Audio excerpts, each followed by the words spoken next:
Hey, what's up, guys? Welcome back to Doodads, Gadgets, and Gizmos. And for all you T1D people out there, and if you're T1D, you know what T1D means.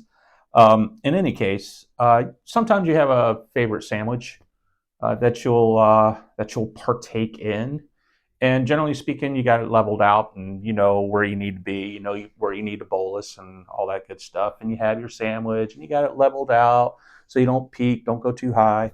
Well, I had that experience the other day. I grabbed a wrap that I enjoy, and I normally do okay with it. You know, I don't peak, but on this day, I sure did. I went straight up, and I'm checking my bolus, and I'm like, "Oh, that's what I normally bolus. It's normally right." And then, so I give myself a little more juice, and it starts coming down, and it shoots back up again.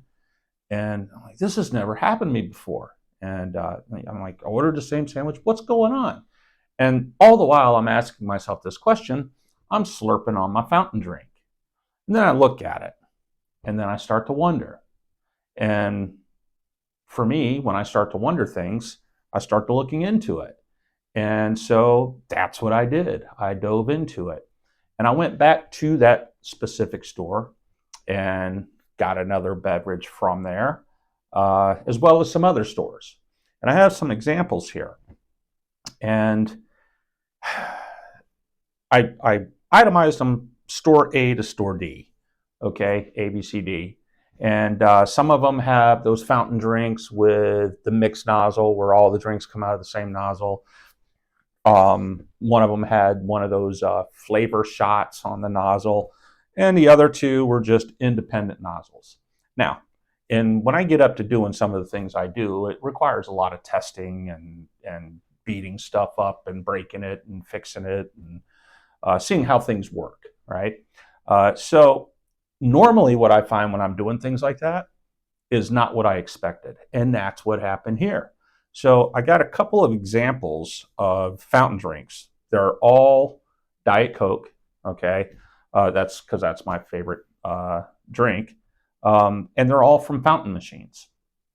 Now, typically when I go to a place like, I don't know, McDonald's or whatever, you know, a fast food place, I'm always skeptical of the drink when they hand it to me if I get one from there. And I try to verify, you know, this is diet, right? Oh yeah, yeah, okay. And then you guys know if you're typically used to drinking a diet beverage and you get one that's not diet, you know right away. You know, it's almost like pouring straight syrup in your mouth because you know you're just not used to it.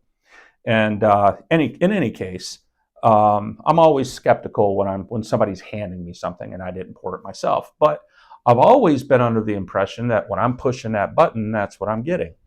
And so what I did is I ordered some test strips specifically for chemically testing glucose in a product, not a glucose strip, not a ketone strip or anything like that. These are specifically measured for measuring the milligrams of sugar content by volume. Okay, so I tested each one of these. I'll bring you over here. I have a control solution over here. This is something that I know contains no glucose in it, right? So that's a known variable, right? So you always want to start with a known variable, okay, for a couple of different reasons. One, you want to validate the testing equipment that you're using to perform the test, and then to get results, okay, that are comparable. Now, here, come on over. I'll show you.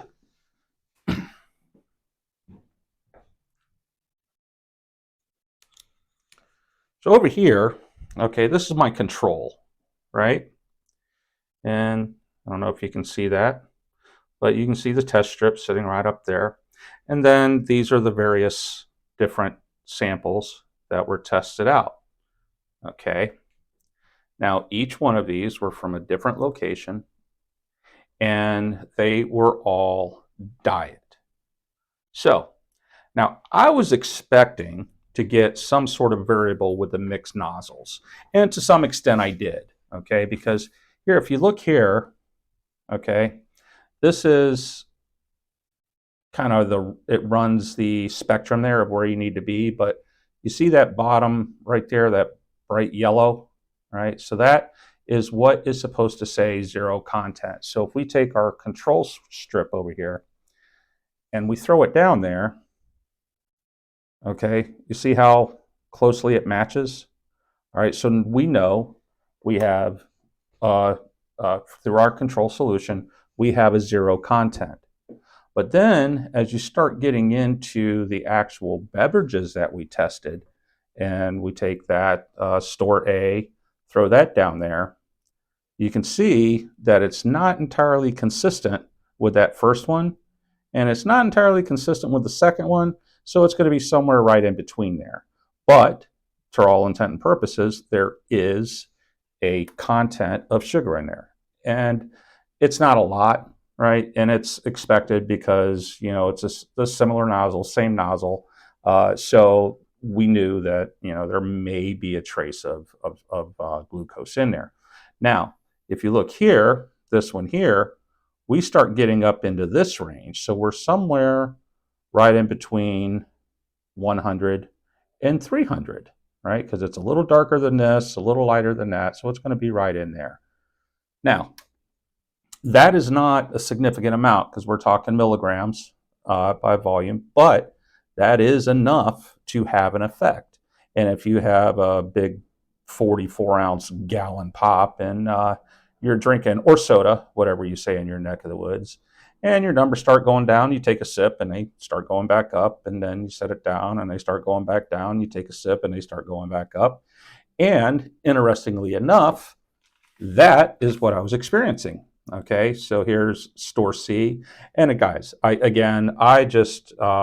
listed them by, I didn't name the stores because in some instances it may just be misunderstood. So this one here, somewhere right in there, but each one of these had a degree of glucose content, some more than others. And again, I used the same test strip and I got my control solution there, so I know that there's nothing there.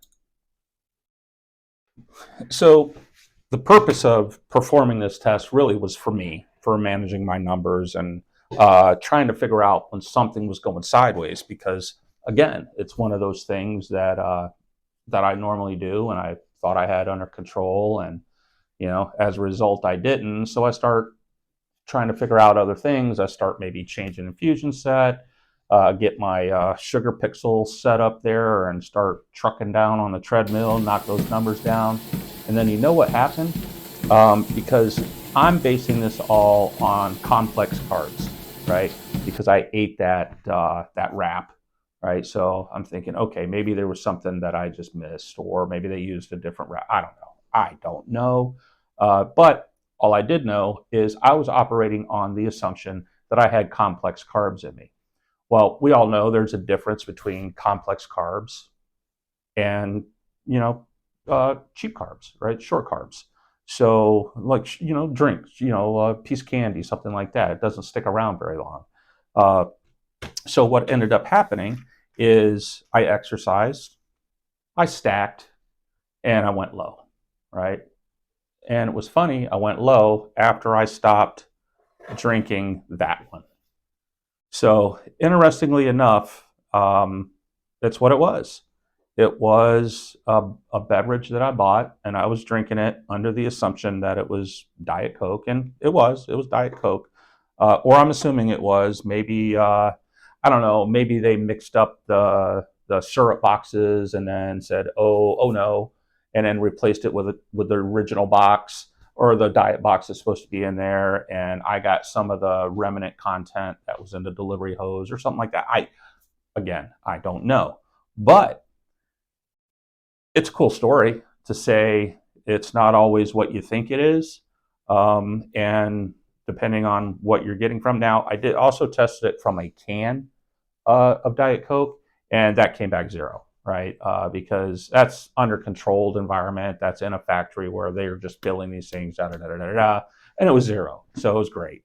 It's in an environment where you have outside influence, right? So you have people working, people switching, people changing, and I don't know. There's human error, and it's multiplied. So moral of the story is you don't want to be running around all over the place with glucose test strips because those aren't really cheap. I think 50 of them is like 29, $30.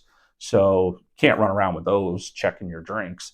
But you can notice, like, if you're doing something you normally do and it's all coming out like it normally does on a routine basis, and then all of a sudden it didn't, uh, kind of look around, see what's going on, because you might find something like this is happening.